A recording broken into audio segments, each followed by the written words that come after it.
ജിലാനി തങ്ങളത്തെ ഒരു കുട്ടി പഠിച്ചിരുന്നു. ആ കുട്ടി മണ്ടനാണ്. മണ്ടൻ തന്നെ അങ്ങനത്തെ ഒരു മണ്ടല്ലാന്ന് കിതാബ് കണ്ടു. ഒന്നും പറഞ്ഞാൽ മനസ്സിലാവും. ജിലാനി തങ്ങളെ 13 ക്ലാസ്സാണ് ഒരു ദിവസം നടത്തുന്നത്. 13 ക്ലാസ് ജിലാനി തങ്ങൾ. അതിൻ്റെ ഇടയിൽ സമൂഹത്തിന് മുഴുവൻ പ്രശ്നങ്ങൾക്കും പരിഹാരത്തിന് ഓറന്നെയുള്ളത് 13 ക്ലാസ്. അപ്പൊ ആ കുട്ടിയുടെ പേര് ഉബയ്യ് എന്ന കിതാബിൽ കാണും. താദഫി ഇമാമ് ഖലായിദിൽ ഈ ചരിത്രം ഉദ്ധരിച്ചിട്ടുണ്ട്. എന്നിട്ട് ആ കുട്ടി മണ്ടന. അതുകൊണ്ട് തന്നെ കുട്ടിയാൾക്ക് കൂട്ടുകാരായി, ഞങ്ങളെ ഭാഷയിൽ പറഞ്ഞ ശരീക്കന്മാരായി ആരുമില്ല. കാരണം മണ്ടക്കുട്ടിയാൾക്ക് ഓതി കൊടുക്കുമ്പോ ആ മണ്ടത്തരത്തിനനുസരിച്ച് ആഴത്തിലേക്ക് ഇറങ്ങാൻ പറ്റാതെ ആ മണ്ടത്തരത്തിനനുസരിച്ച് ഓതി കൊടുക്കണ്ടേ. സാധാരണ ഉസ്താദ്മാർ ക്ലാസ് എടുക്കല് ഇവർക്കൊക്കെ അറിയും. ക്ലാസ് എടുക്കേണ്ടത് എന്താന്ന് വെച്ചാല് അമിത ബുദ്ധി, മിതബുദ്ധി, മന്ദബുദ്ധി, ഇങ്ങനെ 3 ബുദ്ധിയാണുള്ളത്. അതിൽ അമിത ബുദ്ധിയുള്ള ആൾക്ക് ക്ലാസ് എടുത്താൽ ബാക്കിയുള്ള കുട്ടികളൊക്കെ അവിടെ കിടന്ന് ഇങ്ങനെ ഓത്ത് നോക്കി ഇരിക്കണ്ടേ, എന്താ ഈ പറയണത്, ഇതിന്റെ പരിഭാഷ പിന്നെ പറയിക്കാരെന്നുള്ള കാത്തിരിക്കേണ്ടി വരും. അപ്പൊ അമിത ബുദ്ധിക്ക് ക്ലാസ് എടുക്കാൻ പറ്റില്ല. മന്ദബുദ്ധി ക്ലാസ് എടുത്താൽ മറ്റേ കുട്ടികളൊക്കെ അവിടെ നിന്ന് ഇറങ്ങിപ്പോവുകയും ചെയ്യും. എന്ത് ക്ലാസ്സാണ് ഇത്? എന്നാ ക്ലാസ് എടുക്കേണ്ടത് മിതബുദ്ധിക്കാണ്. എന്നാ അമിത ബുദ്ധിക്ക് കുറച്ചൊക്കെ ക്ഷമ കിട്ടിയാൽ അതിലിരിക്കും. മന്ദബുദ്ധി കുറഞ്ഞൊക്കെ അതിനെ ചിന്തിക്കാനുള്ള ഒരുക്കത്തേക്ക് ഇങ്ങനെ ഓങ്ങും ചെയ്യും. അപ്പൊ അതിന്റെ ഇടയിൽ നിന്നിട്ടാണ് ക്ലാസ് എടുക്കേണ്ടത്. അങ്ങനെയാണ് ക്ലാസ് എടുക്കേണ്ടത്. അതുകൊണ്ട് തന്നെ ഈ കുട്ടിയുടെ ക്ലാസ്സിൽ ആരും പങ്കെടുക്കൂല. കാരണം എന്തുകൊണ്ട്? ഈ കുട്ടിക്ക് ഒത്തുകൊണ്ട് ക്ലാസ് എടുക്കാൻ കഴിയൂല. ആ കുട്ടിക്കിലേക്ക് ഇറങ്ങിയാലോ ആവശ്യമില്ലാതെ ആവർത്തനം 10 വട്ടം 15 വട്ടം ഒക്കെ ഇങ്ങനെ ആവർത്തിക്കുമ്പോൾ കുട്ടിയൊക്കെ നേരം കൊണ്ട് ചായ കുടിച്ച് പോരാ. അപ്പോൾ ഈ കുട്ടിക്ക് ശരീക്കന്മാരിലെ ഉദ്ദ എന്ന കിതാബ്, അമ്പലി മദഹബിലെ കിതാബ് ജീലാനി ഓതി കൊടുക്കുക. 10 വട്ടം 11 വട്ടം 12 വട്ടം ഒക്കെ ഇങ്ങനെ ജീലാനി പാപ്പ ആവർത്തിക്കുകയാണ്. അപ്പൊ ആ മനുഷ്യന് സ്വർഗം ആഗ്രഹിച്ചിട്ടല്ലേ ഇത് ചെയ്യുന്നത്? ഈ മന്ദബുദ്ധിക്ക് ഇങ്ങനെ ഓതി കൊടുത്തൊരു കാര്യം കിട്ടുമോ?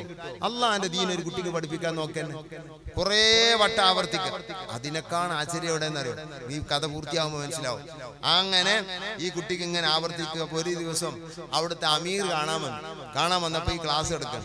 അപ്പൊ അമീർ അവിടെ കാത്തിരുന്ന് ഈ ക്ലാസ് കേട്ടുകൊണ്ട് ഇങ്ങനെ ഇരുന്ന് അപ്പുറത്ത് ജിലാനി തങ്ങൾ ഈ കുട്ടിക്ക് ഒരട്ടം പറഞ്ഞു കൊടുക്കും. മോനെ കൊണ്ട് പറയണില്ല, കണ്ടനാട് കൊടുക്കുക, ഇല്ല അടിക്കൊന്നും ചെയ്യരുത് മക്കളെ. അങ്ങനെ പിന്നെയും പറഞ്ഞു, മോനെ പറ, കിട്ടൂല. പിന്നെയും പറയും. അങ്ങനെ കഴിഞ്ഞ് ക്ലാസ് കഴിയുമ്പോത്തിന് എത്ര നേരായി. അങ്ങനെ മോൻ ക്ലാസ് കഴിഞ്ഞ് പോയപ്പോ ഈ അമീർ കണ്ട് കടന്നിട്ടാണ് ഈ ഫിഖ് പഠിക്കുന്ന ഈ മോന്റെ പേരിൽ നിങ്ങൾ എത്രയാണ് ഉണ്ടാക്കി ക്ഷമിക്കും നിങ്ങൾ.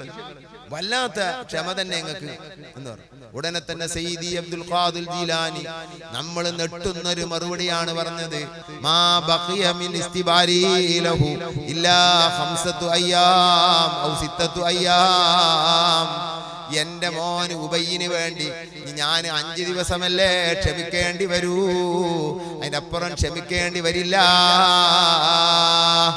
കറാമത്ത് നിറഞ്ഞ മഹാനല്ലേ ജീലാനി പാപ്പ. അപ്പൊ ഈ കുട്ടിയാണ്ട് വളരെക്കാരെന്ന അമീർ മനസ്സിലാക്കിയത്. 5 ദിവസം കൂടി കുട്ടിയാണ്ട് വളരെക്കാരൻ. അങ്ങനെ കുറെ അനുഭവം ഉണ്ടല്ലോ ജീലാനി പാപ്പാനെ കൊണ്ട്. ചെറിയ ഒരു മോൻ വലിയ സ്ഥാനത്തേക്ക് ദിവസങ്ങളെ കൊണ്ടെത്തിയത് ഉണ്ടല്ലോ ജീലാനി അനുഭവത്തിൽ. അങ്ങനെ മനസ്സിലാക്കിയത്. 5ാമത്തെ ദിവസം ഉബയ്യ് ലോകത്തോട് വിട പറയുന്നു. അപ്പൊ ഈ കുട്ടി വളരൂല, ഒരു മൂല്യരാകൂല. ഈ കുട്ടി വരുന്ന 5ാമത്തെ ദിവസം മരിക്കാണ്. എന്നാലും ഇന്ന് കഷ്ടപ്പെട്ട് ഓതി കൊടുക്കും. ഇതാണ് അള്ളാഹ്ക്ക് വേണ്ടി ഓതി കൊടുക്കലും, അള്ളാഹ്ക്ക് വേണ്ടി ക്ലാസ് എടുക്കലും, അള്ളാഹ്ക്ക് വേണ്ടി ദർസ് എടുക്കലും, അള്ളാഹ്ക്ക് വേണ്ടി മദ്രസ എടുക്കലും, അള്ളാഹ്ക്ക് വേണ്ടി വേളേറലൊക്കെ. എങ്ങനെ ഉപകാരം ഉണ്ടാവൂല എന്നല്ല, എനിക്ക് അള്ളാഹിന്റെ ഒന്ന് കൂലി കിട്ടണം. ഇതാ ഈ കുട്ടിക്ക് ഓതി കൊടുത്താൽ കൂലിട്ടു. 10 ആവർത്തിച്ച കൂലിട്ടു. നല്ല ബുദ്ധിയുള്ള കുട്ടിയൊക്കെ ഓതി കൊടുത്താളാ അതുപോലെ തന്നെ. ഒരട്ടം പറഞ്ഞാലോ അതിന് കൂലിട്ടു, 2 വട്ടം പറഞ്ഞാൽ കൂലിട്ടു. കൂലി 2 സമല്ലേ. ചെറിയ മക്കൾ ഓതാമെന്ന് വലിയ മക്കളാണ്. ചിലർക്ക് അതിന് വലിയ കുട്ടികൾ വേണം ദർസിന്, എന്നാലേ ദർസിന് ചാലോനെ കൊടുക്കുള്ളൂ. അതൊക്കെ മുസീബത്താ. ചെറുതാകട്ടെ വലുതാകട്ടെ ദർസുകൾ നിലനിർത്തണം.